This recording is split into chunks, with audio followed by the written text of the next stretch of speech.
George, have you thought about how you want to leave this world? I mean, you're probably too young to have really thought too much about it. But, you know, as you pointed out a couple episodes ago, I'm an old man. And I decided that, you know, if the rapture doesn't get me, I want to go peaceably in my sleep like my grandfather. Not screaming in terror like everybody else in the car he was driving. I wasn't going to laugh at that. Okay. I wasn't even gonna laugh, but you.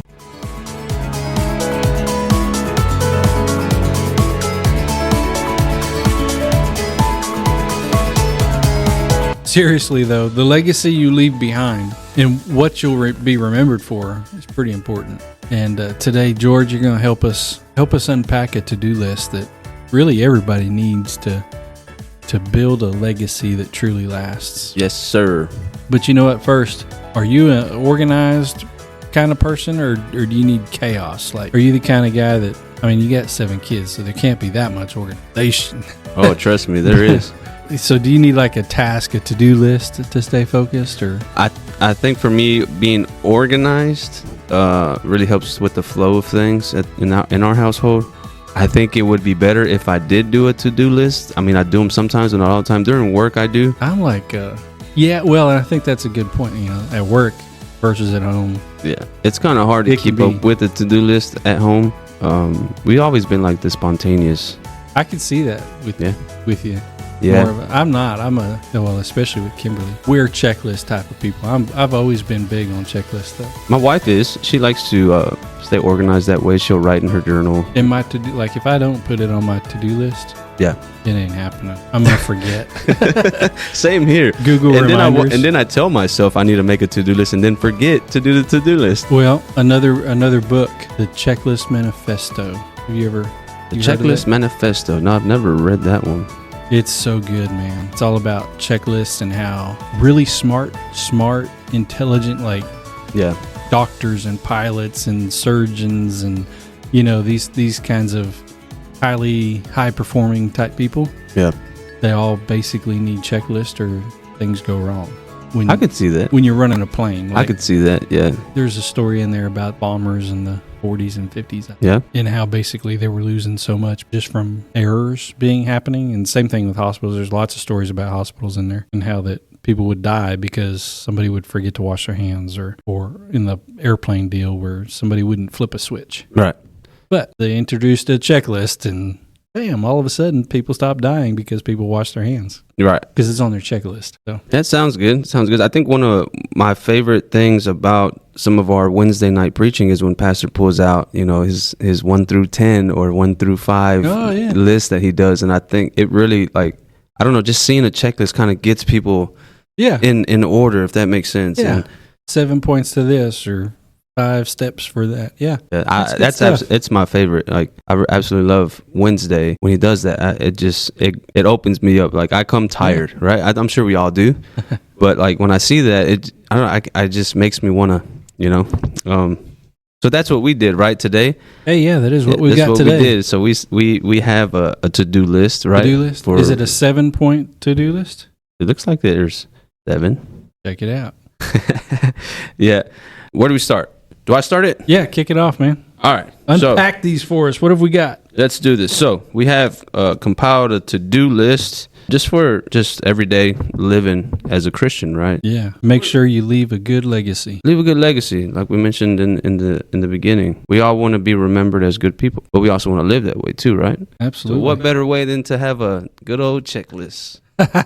Just go down and check the box. So, first off, we want to lead with integrity, right? Proverbs 11:3. The integrity of the upright shall guide them, but the perverseness of transgressors shall destroy them. And then Proverbs 21:3. To do justice and judgment is more acceptable to the Lord than sacrifice. Ooh. That's good.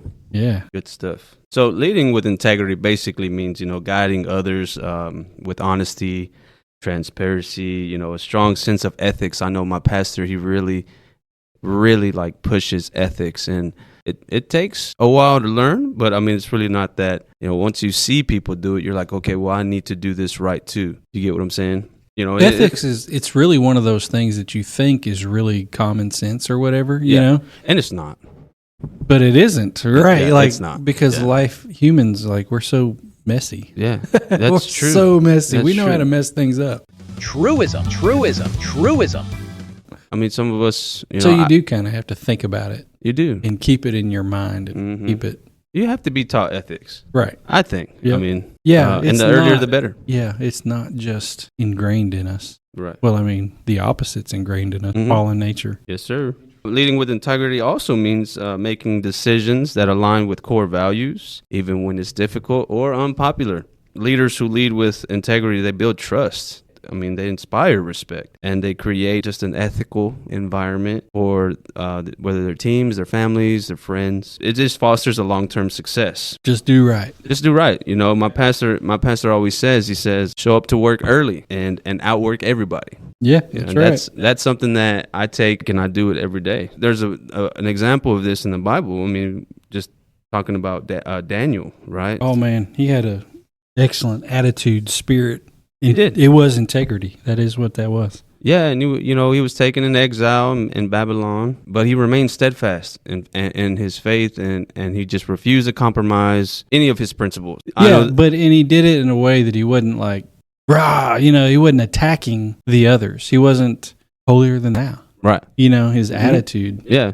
It was integrity, not self-righteousness. Self-righteousness is different from righteousness and integrity. Right. Right. Mm-hmm. That Daniel's pretty awesome. Yeah, he's awesome. Good example. He stayed praying openly to God after King Darius. He went and forbid prayer, and simply put, we just need to be like Daniel, right?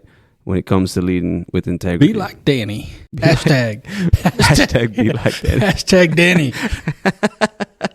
Hey, right. That's good stuff. All right, so be like Daniel. Check number one. Be like Danny. Number one. Okay, another point is we got to prioritize our family, right? You got something on that? Another proverb. We're going to do Proverbs today. Proverbs 17:6. Children's children are the crown of old men, and the glory of children are their fathers. Prioritizing family. Proverbs 22:6. That's a famous verse. Famous. We're going to do famous verses, man. We're going to hit it. Train up a child in the way he should go, and when he is old, he will not depart from it. Will not depart. Another proverb about family. 15:20. A wise son maketh a glad father, but a foolish man despises his mother. When we prioritize our family, it just basically means that we're making time for them. We're supporting them and nurturing them in our relationship. We balance our personal and professional responsibilities just to build strong family bonds, providing that extra care, emotionally and physically, fostering that environment where just everybody feels valued, they feel connected, and you create that foundation of love that can withstand anything in this world. It's not easy too, as busy as life gets. And we're busy. So a question for basically everybody is, what keeps you from doing so? Sometimes just making the ends meet, right? Yeah, I mean, it could be your job, that could your be career, tough. Your school. I mean, when they give you overtime, who doesn't want overtime, right? It makes make that extra money. Hobbies, Another thing is helping out.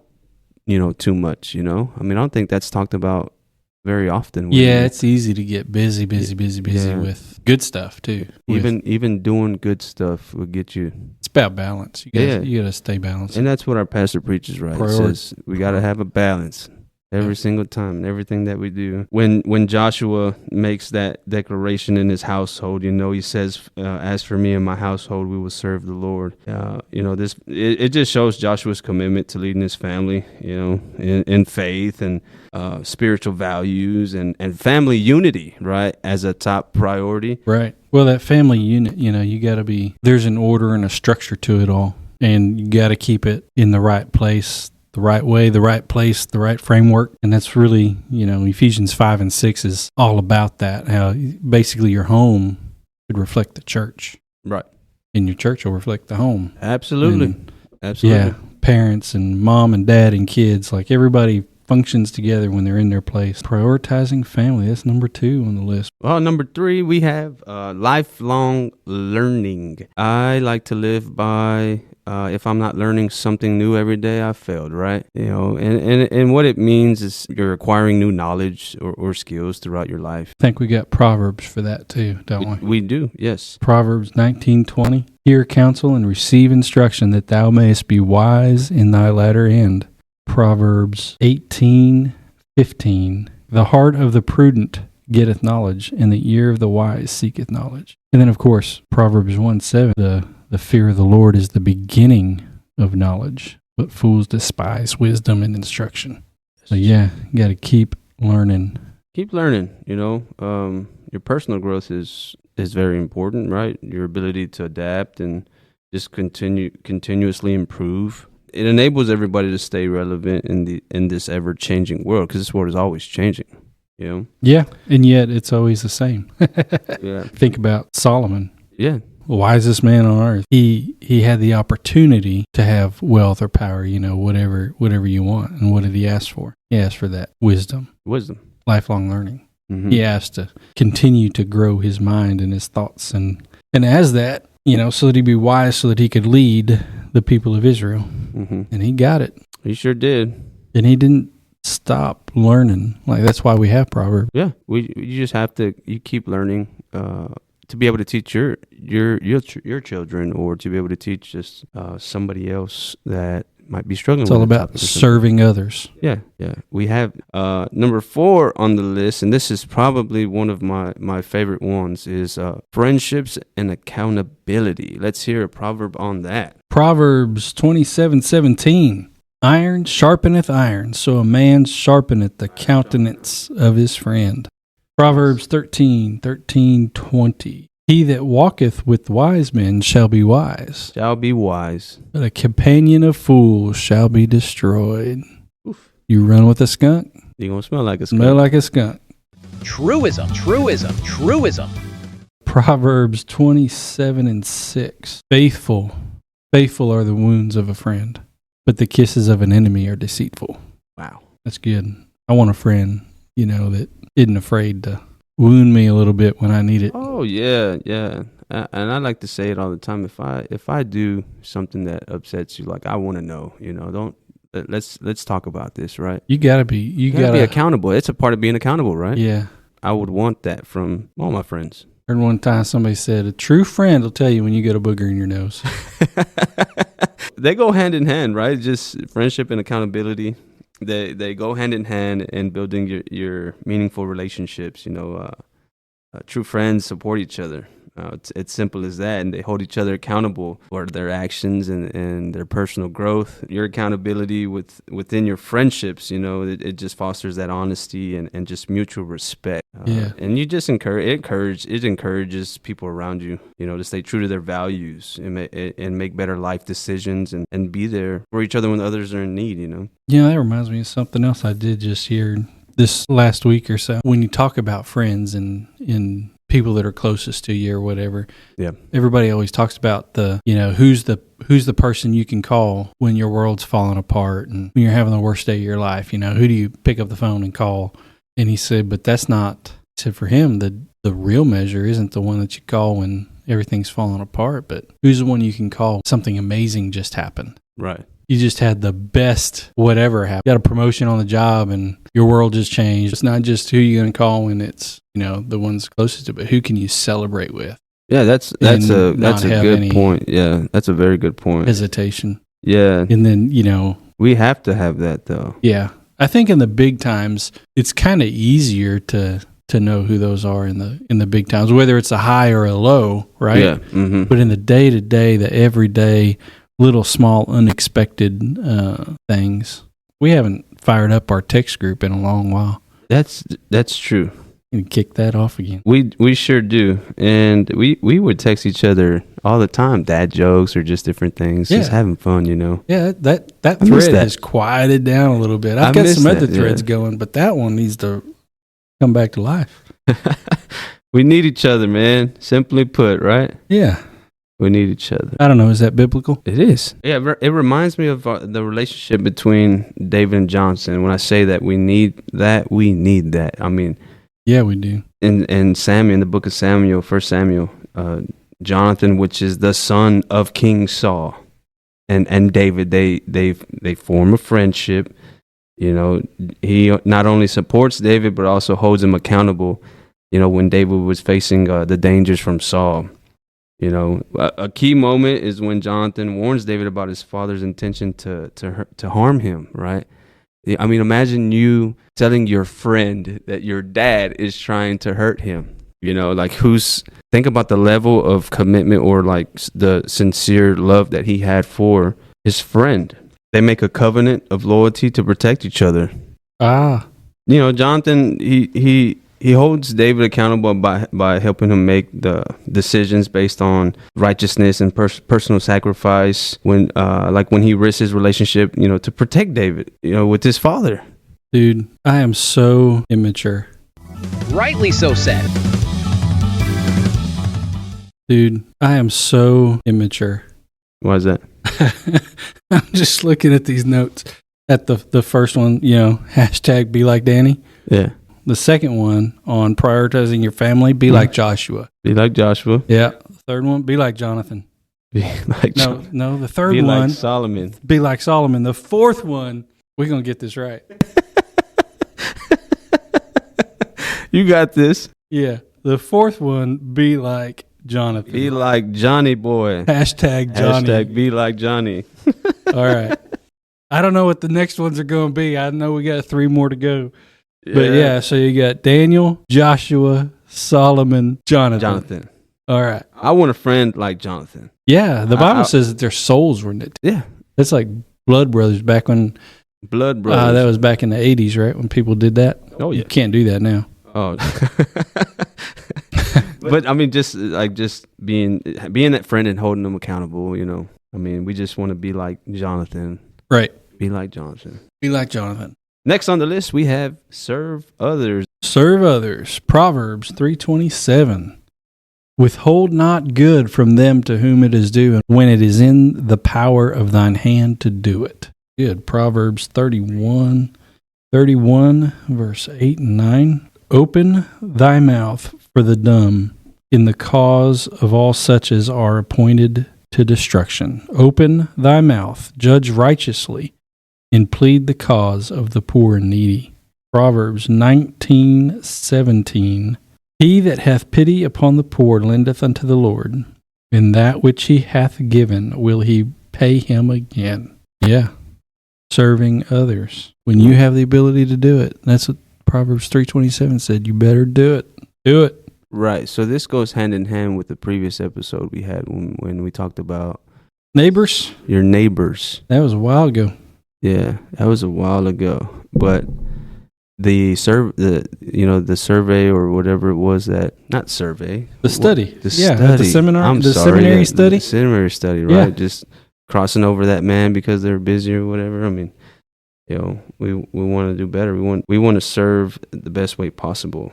You know, it just means putting the needs of others, you know, before your own, offering that help, that support, being kind without expecting anything in return. You know, just those simple acts of compassion, you know, like helping someone in need or listening when they need an ear and not talking, you know, or sharing resources, you know. It just creates a sense of connection, empathy, and respect. It's just an important way to make a impact. I've read this before, and you know, it just simply says people can forget your attitude, but they will not forget how you serve them. Oh, that's right. Yeah, they'll forget how you were feeling that day, but they won't forget what you did that day. There's an example. Kind of like they don't care how much you know until they know how much you care. Same thing, yeah. Same type of that's philosophy awesome. there. Yeah, that works hand in hand there. An example of serving others in the Bible. I mean, Jesus is washing the feet of his disciples in book of John, chapter 13. You know, it shows Jesus, you know, despite being their teacher and leader, humbly performing the task of washing the dirty feet of the disciples. You know, something that was the servant's job. That was the servant's job. He just does it to demonstrate who he was, you know, the humility, and it teaches the disciples the importance of serving one another with love. Yeah, I mean, if Jesus could do it, you can do it. Right. Yeah. And he says this. He says, I have set you an example that you should do as I have done for you. That's right. It just shows you that we should serve others like Jesus served his disciples that day when he was washing their feet. Hashtag be like Jesus. Truism, truism, truism.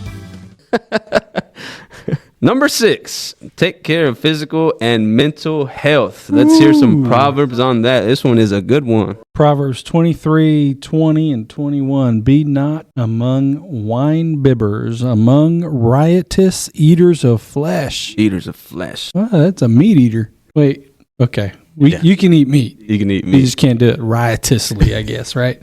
Riotous eaters of flesh. How would that For the drunkard and the glutton, there you go, shall come to poverty. And drowsiness shall clothe a man with rest.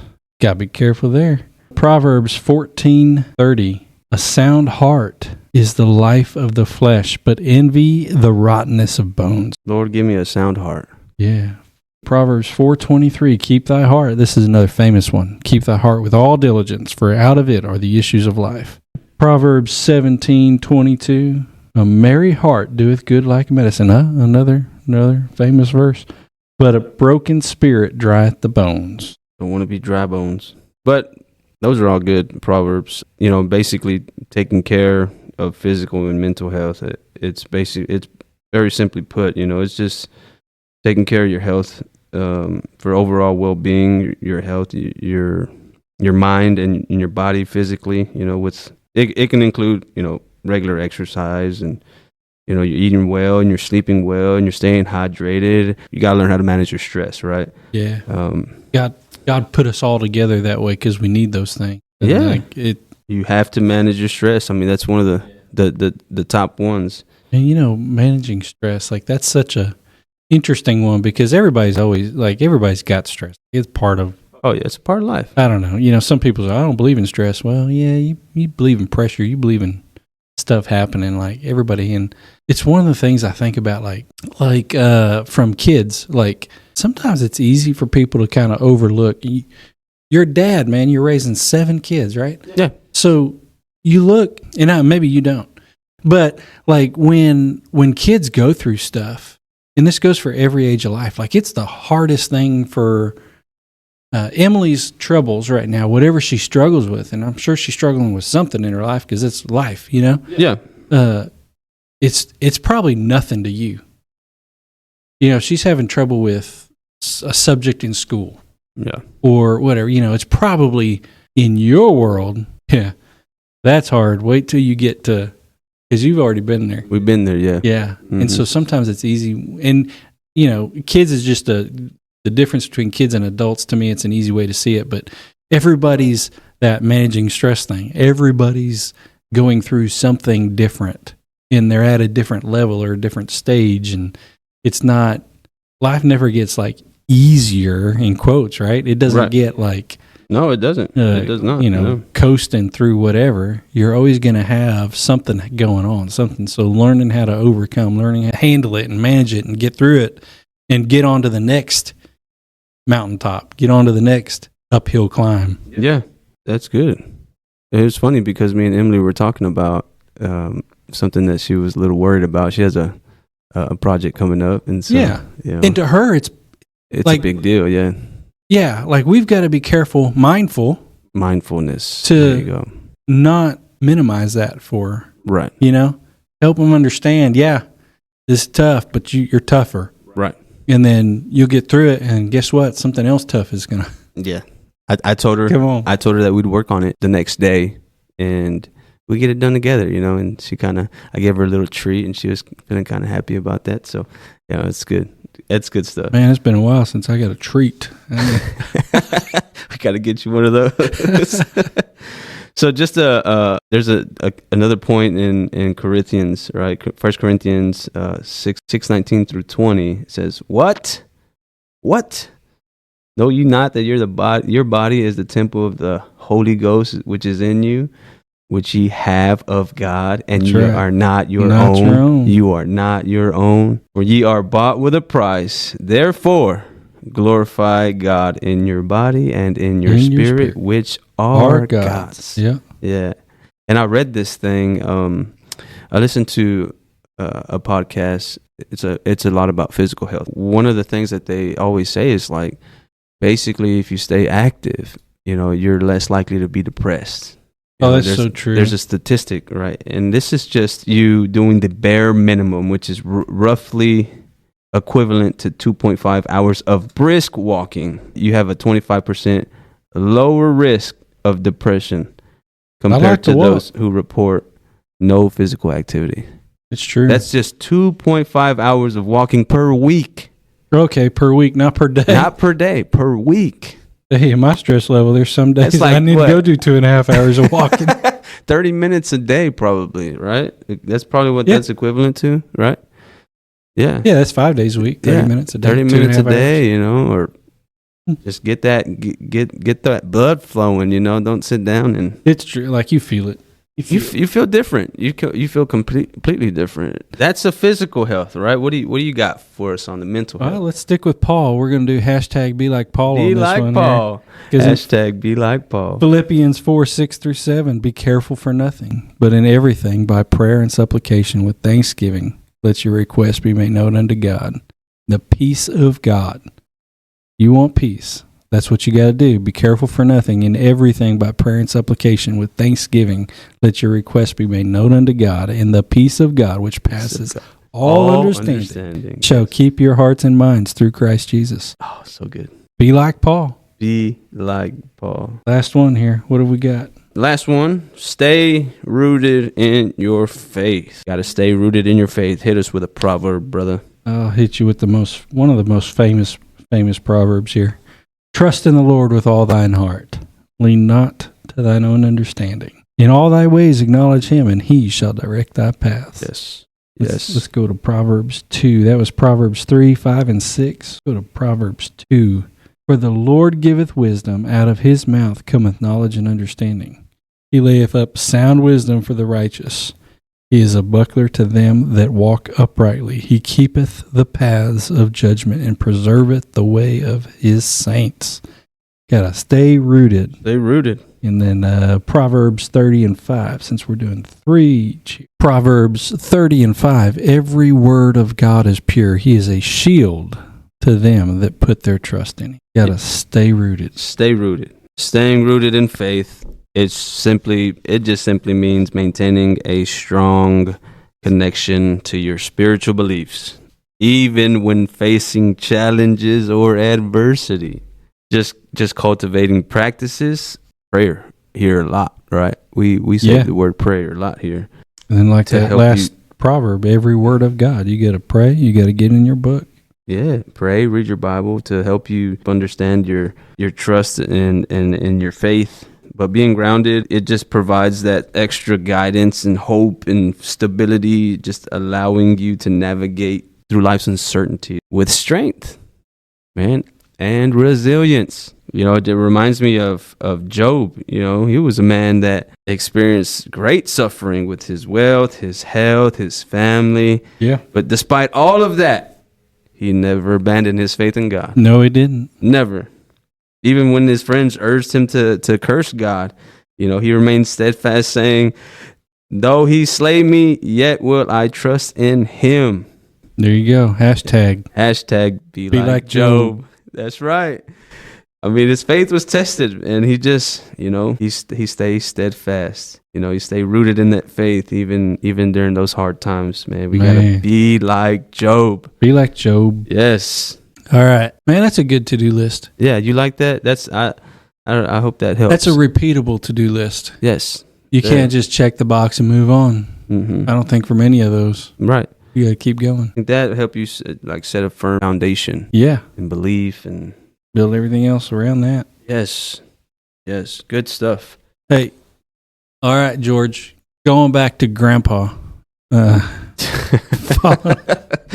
Falling asleep at the wheel, man. Grandpa. That's his legacy. I think if we wrote a book about Gramps, it would be Asleep at the Wheel might be the title or Asleep something. At the Wheel. Yeah, that's what if somebody wrote a biography about you, man, what's the title going to be? I think the title to that biography would be Redemption. Oh, redemption. Yeah. Ooh. Because a lot of people, and if you ever met people before I come into the church, they would tell you that that's not George. You know, that's not who he is. You know, probably to this day they're like, oh, he's faking. You know, that's something that he didn't. I was down, you know, just like everybody else, you know, but to be able to rise up to that occasion, to be able to set my feet on this foundation that God has given me, and it just basically says, you've been redeemed. You know, like, that's good. You've been redeemed. You've done it. You know, I remember I told you a story about one time I was at a party with my family, and I didn't do what everybody else was doing, and it made that victory. You know, that victory in that's redemption. You know, that's redemption. Like that song, Redeemed. Yes, I am redeemed. That's good. Yeah. What about you? Let's hear. Man, well, it's not near as spiritual and deep as yours, I guess. Come on. The title will be Spaghetti. Spaghetti? No, man, I don't know about that. No, actually, I don't know. You know, one, I'd have to question why anybody would write a book about me. But because you're a very interesting man. You might not know this, but you are very interesting. I think the title would be Have Fun.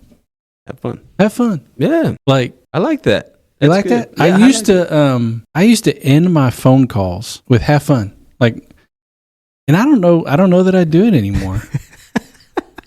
I don't talk on the phone hardly ever anymore. Yeah. I'd rather talk on the phone than text. I absolutely really do not like texting. No, man, text is best. Oh. But I used to end like when I was talking to somebody, I was like, all right, have fun. You know, people say, see ya, bye, whatever. Actually, people don't now. They just hang up. It's weird. It is very weird. It's weird. I thought I was the only one that thought that. Like, they don't say bye anymore or see you later. It's like... You just click. Well, they don't even click. You just put the button and it's gone. But yeah, no, I used to end the only one. Calls with, hey, have fun.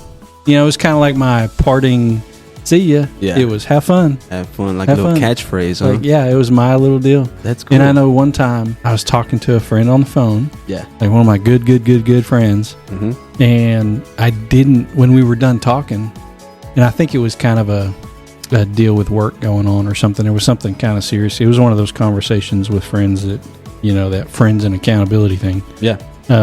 It was one of those types of conversations, but I didn't end the call with have fun. And he called my wife. He said, hey, everything okay? James doing all right? He had to check up on me. Yeah. Because I didn't end the call with have fun. That's good, though. He noticed that is you. I didn't notice it at the time. Yeah. You don't ever tell me that. Have fun. I'm going to make sure I call you instead of text you now. No, I don't like talking on the phone. I don't know. Text is best. So what if somebody calls you and said, hey, James, I'm stuck. My tire's in mud. I can't get it out. Are you going to say, have fun? Are you going to say, have fun? Have fun. But you will help. Yeah. We will have fun. Yeah. That's good. So let's do a recap. All right. Yeah. Let's recap. So number 1, lead with integrity. That's hashtag be like Daniel. Be like Daniel. And number 2, prioritize family. That is hashtag be like Joshua. Yes. 3 is lifelong learning. Hashtag be like Solomon. People even do hashtags anymore? Probably not. That's so 2022. It's so old. I don't know. But we're bringing it back. Let's bring it back. Number 4, friendship and accountability. Hashtag be like Jonathan. Yeah. Everybody needs a Jonathan in their life. Number 5 is serving others. That's hashtag be like Jesus. That's the hashtag of all hashtags. Be like Jesus. Be like Jesus. Our number 6, take care of physical and mental health. That was hashtag be like Paul. And stay rooted in your faith is the last one. Number 7, that's hashtag be like Job. Be like Job. That's so good. All right. Have fun. Rightly so said.